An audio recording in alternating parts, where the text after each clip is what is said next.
तराजू के एक पलड़े पर दुनिया के सारे पुण्य और साधनों को रख दिया और दूसरे पलड़े पर भागवत को रखा तो भागवत का पलड़ा ही गरुआ बना रहा। शौनक जी महाराज ने कहा, प्रभु आपने बड़ा सुंदर बताया, दुनिया अगर मृत्यु से बचना चाहे तो भागवत की शरण में आना चाहिए। भागवत मिलने के आपने 2 उपाय बताए, लेकिन महाराज दुनिया वालों को फायदा चाहिए कि कायदे के लिए नहीं बल्कि फायदे के लिए दुनिया में सब काम करते हैं। दुनिया वालों को कुछ फायदा बताओ। 3-3 घंटे व्यक्ति अपना घर द्वार छोड़ करके आकर के जमीन में बैठेगा तो उसे मिलेगा क्या? और जो लोग अपना घर द्वार छोड़ करके इस पंडाल के अंदर नहीं आएंगे, अपने घर का ही काम काज करते रहेंगे, उनका नुकसान क्या हो जाएगा? जब तक आप फायदा नहीं बताओगे दुनिया वाले इसको करेंगे नहीं। इसलिए महाराज फायदा क्या होगा? 3-3 घंटे व्यक्ति भगवान की कथा जब सुनेगा तो उसको मिलेगा क्या? तो सूत जी ने कहा, इसको समझाने के लिए मैं तुमको एक कथानक सुनाता हूं। बोल्यप्रते कीर्तयिष्यामि भक्ति युक्तम कथानकम।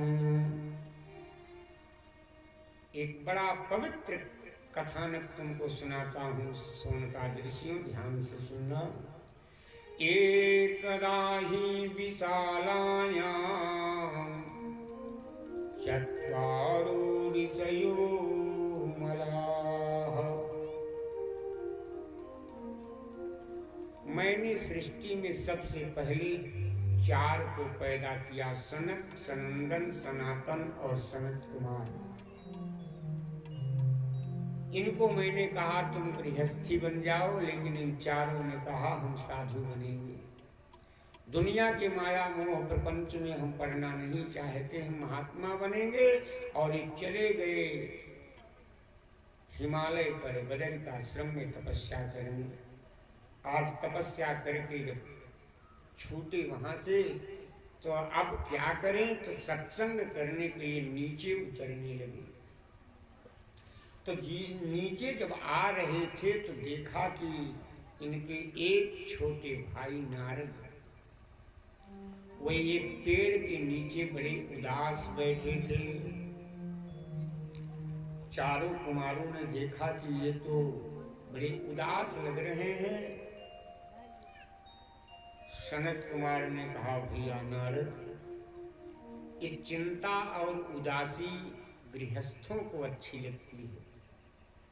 आप तो परम वैष्णव भगवान के भक्त हैं और भगवान का भक्त कभी उदास नहीं होता है। लेकिन मैं देख रहा हूं आप ऐसे उदास बैठे हैं जैसे किसी ने आपका सब कुछ छीन लिया हो। जैसे स्टेशन से किसी की अटैची कोई लेकर के भाग गया हो, ऐसे आप उदास बैठे हो। आप अपने दुख का कारण हमसे कहो। तो नारद थोड़ी अपनी कहानी बताने लगे। आप कथा को ध्यान से समझते चलेंगे। नारद जी अपनी कथा बताने लगे। भैया,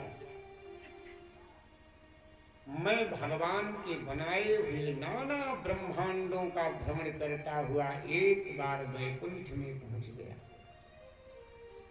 तो मैंने देखा वैकुंठ के जो देवता हैं वे हाथ जोड़े नीचे झांक रहे हैं और उसी वैकुंठ से नीचे झांक करके हाथ जोड़ करके भारत भूमि को प्रणाम कर रहे हैं और इस भारत भूमि की महिमा के गीत गा रहे थे।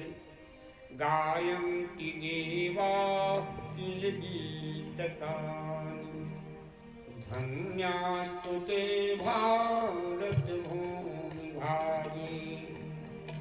हे प्रभु, मैं जानता हूं मैंने पुण्य किया था, उसी के परिमाण में आज आपने मुझे वैकुंठ में निवास किया। लेकिन ये वैकुंठ कितने दिन रहेगा? जितने दिन मेरा पुण्य का खाता है, जिस दिन मेरा पुण्य खत्म हो जाएगा सरकार, उसी दिन आप मुझे वैकुंठ से नीचे गिरा दोगे।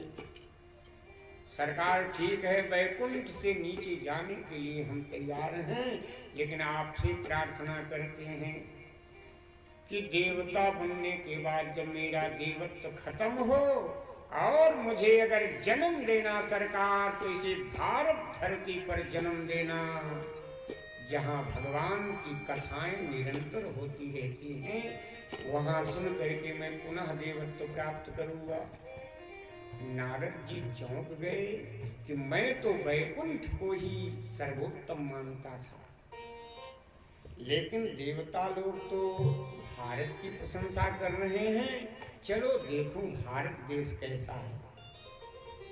नारद जी कहते हैं, भैया सनत कुमार, मैं धरती पर आया और धरती पर भारत का मैंने भ्रमण किया, और कोई सामान्य जगह नहीं, अच्छी अच्छी जगहों पर मैं गया। पुष्करम च प्रयागम च काशीं गोदावरीं तथा हरिक्षेत्रं कुरुक्षेत्रं श्रीरंगं सेतुबंधनम्।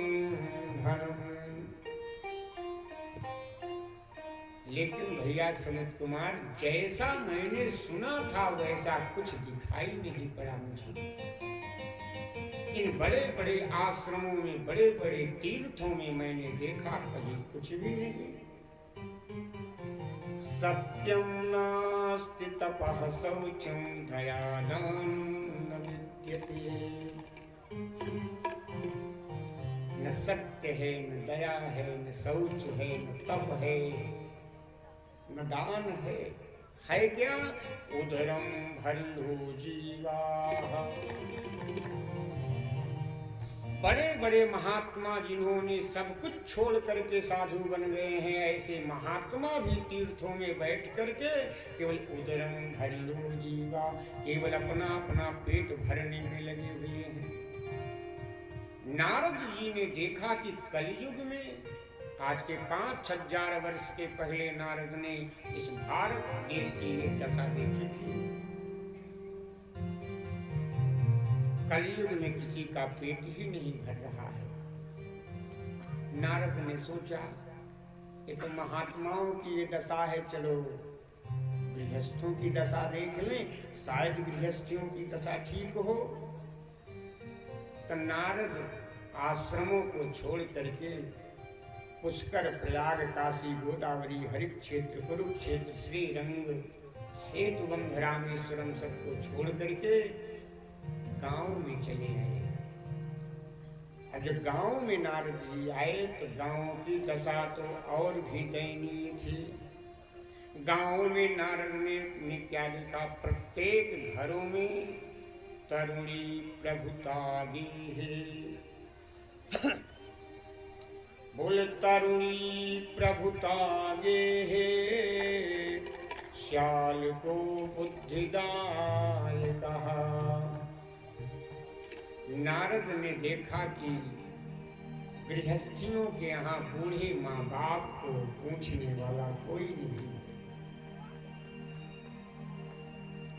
तरुणी प्रभुतागे है, केवल नई नवेली दुल्हन जो भी नई नवेली आई है, सारा मलिकाना उसके हाथ में चला गया है। बूढ़े माँ बाप अपने बेटे से बात करने के लिए तरस रहे हैं। बूढ़े माँ बाप की बड़ी दुर्दशा हो रही है।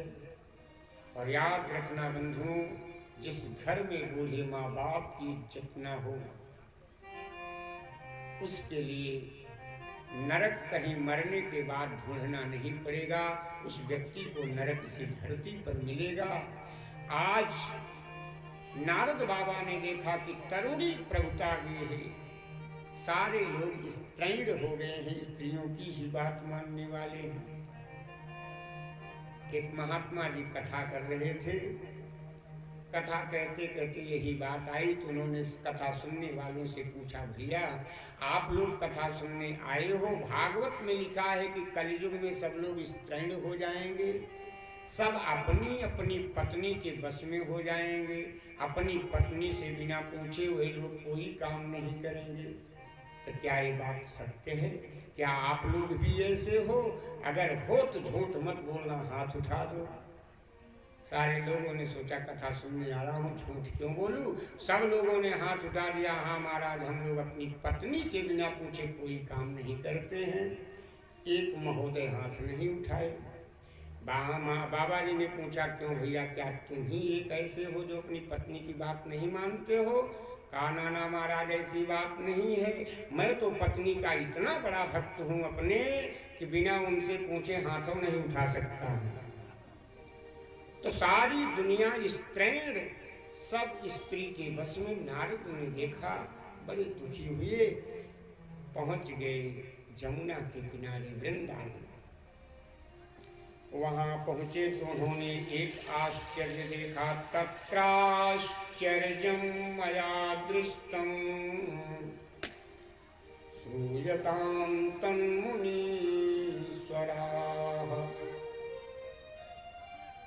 एक नौजवान स्त्री जिसके बगल में दो बूढ़े लेटे हुए हैं, बेहोश वृद्ध पड़े हैं। 16-16 साल की लड़कियां सोने के कलश में जमुना जी का जल भर करके लेकर के खड़ी हैं और उस स्त्री की निगाह देख रही है कि ये स्त्री हमको कुछ आदेश दे, मैं इसकी सेवा करूं।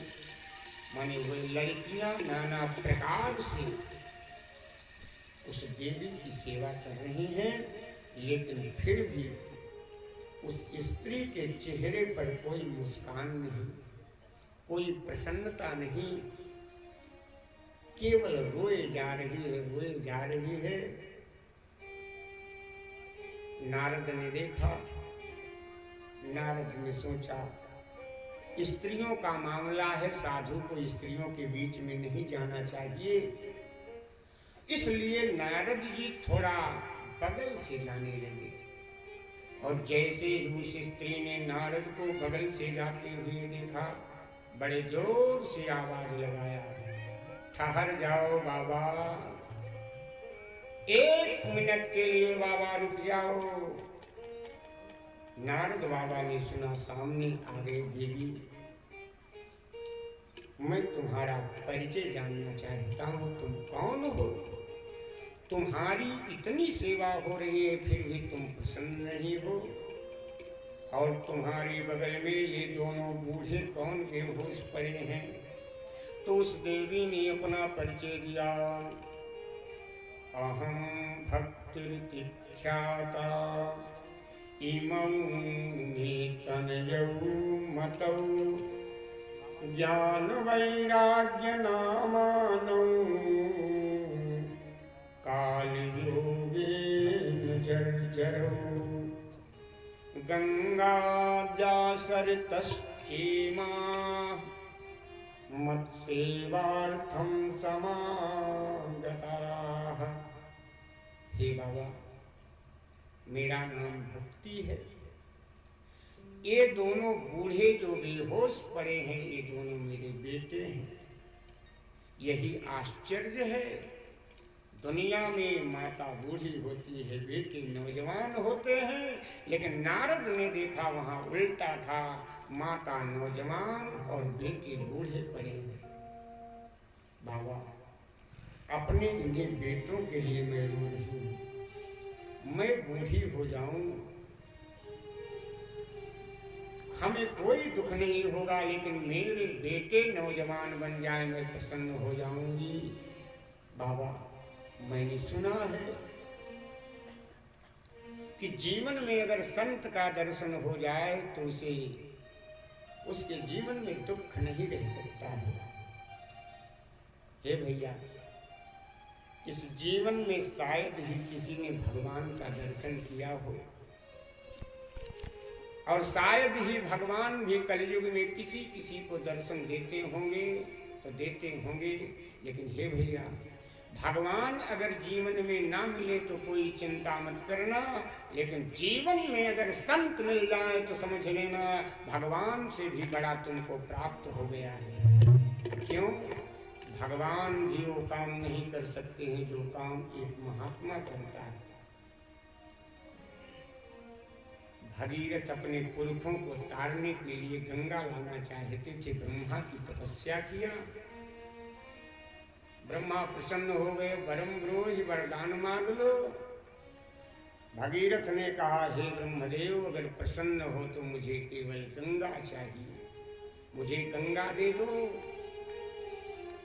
कमंडल में बैठी हुई गंगा से ब्रह्मा ने कहा, गंगे तैयार हो जाओ, तुमको मृत्युलोक में जाना है। गंगा ने हाथ जोड़ करके कहा, ब्रह्मदेव, मैं धरती पर जाने के लिए तैयार हूँ, आपकी आज्ञा जरूर मानूंगी, लेकिन मेरे सामने दो समस्या है। नंबर 1, कोपि धारयिता भेगम पतन्त्या मे महीतले, अन्यथा भूतलं भित्त्वा नृपयासे रसातलम्। दुनिया में कौन है जो मेरे प्रबल वेग को धारण कर सकता है, और मेरे वेग को अगर कोई रोक न पाया तो मैं तो धरती को फोड़ करके पाताल लोक में स्थित कर जाऊंगी। मेरे जाने का मतलब क्या निकलेगा ब्रह्मा? कौन है धरती पर जो मेरे वेग को संभालेगा? ब्रह्मा ने कहा, गंगे चिंता मत करो, भगीरथ ने मुझे ही नहीं शंकर जी को भी प्रसन्न किया है। जाओ गंगा, भगवान की शंकर की जटाओं में ऐसी उलझोगी कि जब तक शंकर तुमको रास्ता नहीं देंगे तुम जटा से निकल ही नहीं पाओगी। गंगा ने कहा, कोई बात नहीं महाराज, लेकिन दूसरी समस्या है। कलयुग का व्यक्ति पाप करते करते जब थक जाएगा तो कहीं किसी दिन अगर कथा में बैठ जाएगा तो महात्मा लोग उसको बताएंगे, गंगा पापम। भैया, अगर जीवन में अगर पाप ज्यादा बढ़ गया हो तो गंगा में एक डुबकी लगाओ, तेरे जीवन के सारे पाप समाप्त हो जाएंगे। ऐसा सुन करके वो व्यक्ति गंगा में जाएगा, हरिद्वार, प्रयाग और काशी में जाकर के मेरे में डुबकी लगाएगा, और हे ब्रह्मदेव, मेरे में डुबकी लगाते ही उसके जन्म जन्मांतर के पापों को मैं नष्ट करके उस व्यक्ति को पवित्र कर दूंगी। लेकिन ब्रह्मदेव, वो व्यक्ति तो पवित्र हो गया, लेकिन पापियों का पाप धोते धोते जब पाप मुझ में समा जाएगा तो मैं अपना पाप कहाँ धोऊंगी, मैं कैसे पवित्र होऊंगी? ब्रह्मा ने कहा, गंगे, मैं तुझे अमेरिका, जापान और पाकिस्तान नहीं बल्कि भारत भूमि में भेज रहा हूँ। जाओ गंगा, पापियों का पाप धोते धोते जब पाप तुम्हें समा जाएगा, लेकिन कोई घूमता हुआ अमलात्मा परमहंस संत अगर तुम में अपना चरण डाल देगा तो गंगा तुम भी पवित्र हो जाओगी। जो काम भगवान नहीं कर सकते हैं उसको संत करते हैं अपनी तपस्या के बल पर। भक्ति मैया ने कहा, बाबा, मैंने आज अपने जीवन में नारद जैसे संत का दर्शन किया है, इसलिए सोचती हूँ कि आज तक तो रोई, लेकिन अब रोना मेरा बंद हो जाएगा, अब मेरे जीवन में खुशहाली आ जाएगी। बाबा, क्या मेरे पुत्रों का दुख आप दूर कर सकते हो? नारद को अपने ज्ञान पर बड़ा अभिमान था, नारद को पूरा वेद कंठस्थ था। नारद को लगा बड़ी सामान्य सी बात है, एक ज्ञान वैराग्य जो बूढ़े हो गए हैं, अभी इनके कान में मैं वेद मंत्र सुनाऊंगा, ये तुरंत जग करके उठ करके बैठ करके नौजवान हो जाएंगे। तो नारद बाबा लगे ज्ञान वैराग्य के कान के पास अपना मुंह ले जा करके बड़े जोर जोर से उन्होंने वेद मंत्र सुनाना शुरू किया। वेद वेदांत घोषैश्च गीता पाठैर्मुहुर्मुहुः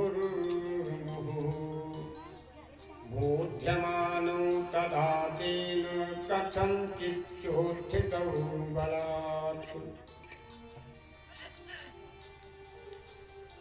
तुरंत उनकी आंखें खुल गई, वेद मंत्रों को सुन करके उठ करके बैठ भी गए, लेकिन आलसाए हुए, आलस्य में है, निद्रा टूट नहीं रही है। वेद मंत्र जब बंद हुआ तो दोनों फिर गिरे और आंख मुद गई, बेहोश हो गए। नारद ने कहा कि मेरा सबसे बड़ा इंजेक्शन था वो भी बेकार हो गया, काम नहीं किया। वेद वेदांत उपनिषद और गीता के पाठ से अगर दोनों नहीं जगे तब कौन सा उपाय है। और इधर भक्ति माता ने देखा तो और जोर जोर से रोने लगी। नारद ने कहा देवी चिंता मत करो, मैंने वेद वेदांत गीता उपनिषद का पाठ सुनाया लेकिन तुम्हारे बेटे नहीं जगे, तो ऐसा मत सोचो कि भगवान कहीं चले गए हैं। जिन भगवान के दम पर मैंने बीड़ा उठाया है वे भगवान आज भी सुरक्षित हैं, आज वे इस धरती पर हैं, इसलिए आप चिंता मत करो। देवी जब जब धरती पर किसी की लाश जब आड़े आती है तो उस समय भगवान जरूर सहायता करते हैं। और तुम चिंता मत करो, मुझे विचार करने दो कि जो काम वेद ज्ञान से नहीं हुआ वो काम किससे होगा। नारद जी विचार करने लगे, दुनिया में सबसे बड़ा ज्ञान और ज्ञान का मंत्र वेद आज फेल हो गया, मैं ज्ञान वैराग्य को कैसे जगाऊं। तब उनको याद आया, ओहो